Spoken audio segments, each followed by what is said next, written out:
na agenda do presidente eleito. No retorno, em frente ao condomínio na zona oeste do Rio, ele conversou com jornalistas e confirmou: vai privatizar alguns setores da Petrobras. Alguma coisa você pode privatizar, não toda, tá certo? Entendo que uma empresa estratégica que pode ser privatizada em parte, ela pode ser em parte sim.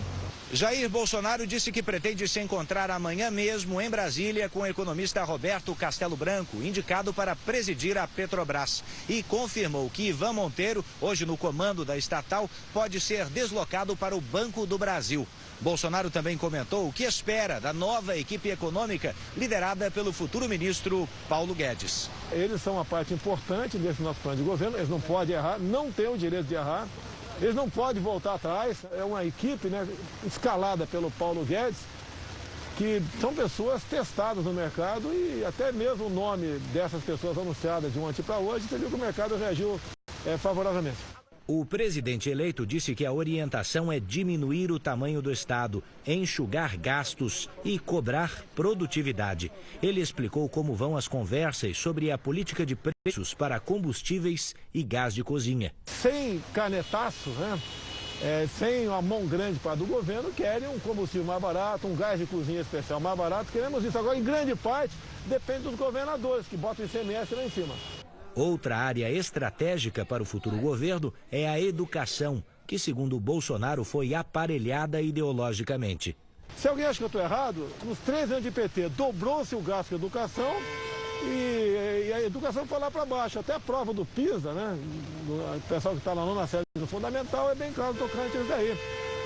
Nós somos em último lugar, no tocante à nota.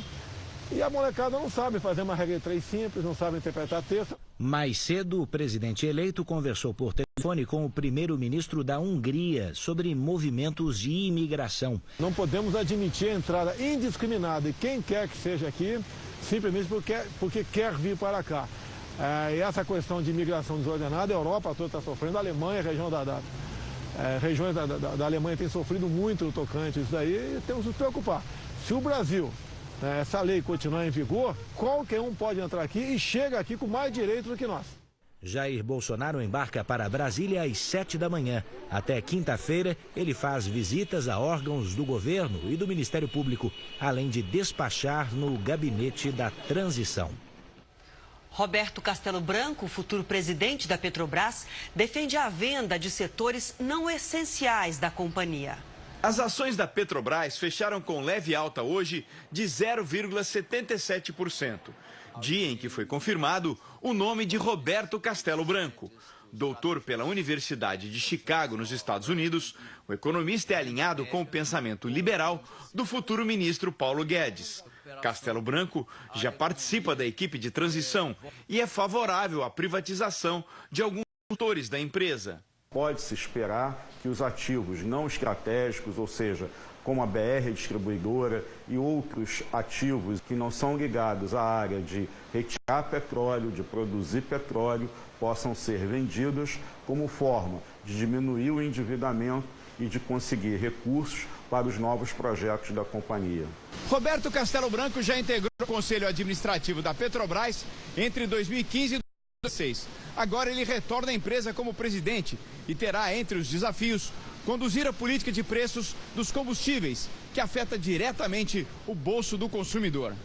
Castelo Branco já foi diretor do Banco Central e esteve à frente da Vale, uma das maiores mineradoras do mundo. Hoje é um dos diretores da Fundação Getúlio Vargas. Esse economista diz que Castelo Branco terá pela frente a missão de manter o setor competitivo. Ele vai procurar manter uma certa constância no nível dos preços, permitir que o mercado e todo o sistema de transporte brasileiro encontre a tranquilidade de que tanto necessita para realizar bons procedimentos, bons transportes, entrega de mercadoria adequada e competitividade em preços. O empresário brasileiro está mais otimista depois das eleições e pretende investir e contratar. É o maior índice de confiança dos últimos 4 anos, segundo uma pesquisa britânica. Esta indústria de malhas em São Paulo enfrentou nos últimos anos uma situação difícil. Com as vendas em baixa, o faturamento caiu. A produção foi reduzida e alguns funcionários perderam o emprego. Mas este será um final de ano diferente. Não há planos de demissão, e sim de crescimento. O pior já passou, vamos falar assim, né? E daqui para frente as coisas tendem a melhorar. E esse não é um otimismo só do Renato. Pesquisa de uma empresa britânica que avalia a situação dos mercados em todo o mundo ouviu 600 empresários brasileiros. O nível de confiança de que as coisas vão melhorar subiu de 44% para 67%. É o melhor índice desde 2014. Empresários de 12 países, incluindo os de primeiro mundo, participaram da pesquisa.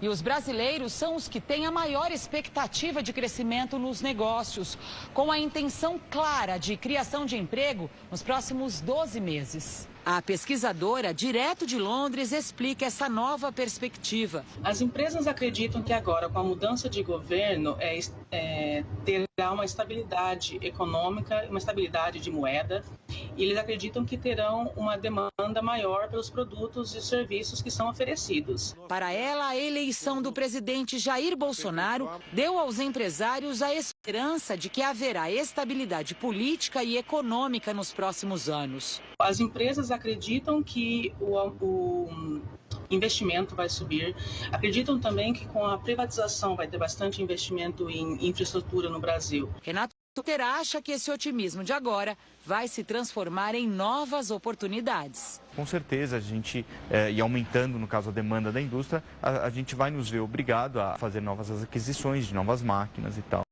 Isso olhando num horizonte não de meses, mas sim de anos. O ex-prefeito de São Paulo, Fernando Haddad, virou réu por corrupção passiva e lavagem de dinheiro. A denúncia do Ministério Público que acusa Fernando Haddad foi baseada em delações premiadas da Operação Lava Jato. Entre abril e maio de 2013, Ricardo Pessoa, presidente da empreiteira UTC, recebeu um pedido de João Vacari Neto, na época tesoureiro do PT, 3 milhões de reais para pagar dívidas de Haddad da campanha à Prefeitura de São Paulo em 2012. Com a gráfica do ex-deputado estadual do PT, Francisco Carlos de Souza, o Chicão Gordo. Segundo a acusação, o tesoureiro representava e falava em nome de Fernando Haddad. O valor repassado pela empreiteira foi negociado e reduzido para 2 milhões e 600 mil reais. A Justiça aceitou a denúncia de corrupção passiva e lavagem de dinheiro. A decisão foi tomada pelo juiz Leonardo Valente Barreiros, da 5ª Vara Criminal da capital, que acolheu parcialmente a denúncia do Ministério Público. O juiz rejeitou a acusação de formação de quadrilha. Ainda de acordo com o Ministério Público, em fevereiro de 2013, a agenda do então prefeito apontava o encontro com o empreiteiro Ricardo Pessoa. Para o promotor do caso, é mais um elemento de prova contra Fernando Haddad. O ex-prefeito deve ser intimado nos próximos dias e terá 10 dias para responder à Justiça. Em nota, Haddad disse que as acusações não apresentam provas e criticou o fato da decisão ser baseada no depoimento de um delator. A defesa de João Vacari Neto disse que ele foi tesoureiro do PT e solicitava doações legais para o partido, mas nunca pediu recursos para campanhas. A assessoria da UTC afirmou que sempre colaborou com a Justiça. Nossa produção não conseguiu falar com as defesas do ex-deputado Francisco Carlos de Souza e de Ricardo Pessoa. A prestação de contas da campanha de Fernando Haddad à presidência foi apresentada à Justiça Eleitoral no fim de semana. O candidato do Partido dos Trabalhadores gastou 15 vezes mais do que o candidato vencedor Jair Bolsonaro. A eleição no Brasil já não é mais a mesma. Antes, as receitas e despesas dos candidatos se contavam em bilhões de reais. Na eleição de 2014, a mais cara da história, os gastos de candidatos, comitês e partidos totalizaram 7 bilhões e 300 milhões de reais. Mas a eleição de Jair Bolsonaro mostrou que o dinheiro já não é o que garante a vitória.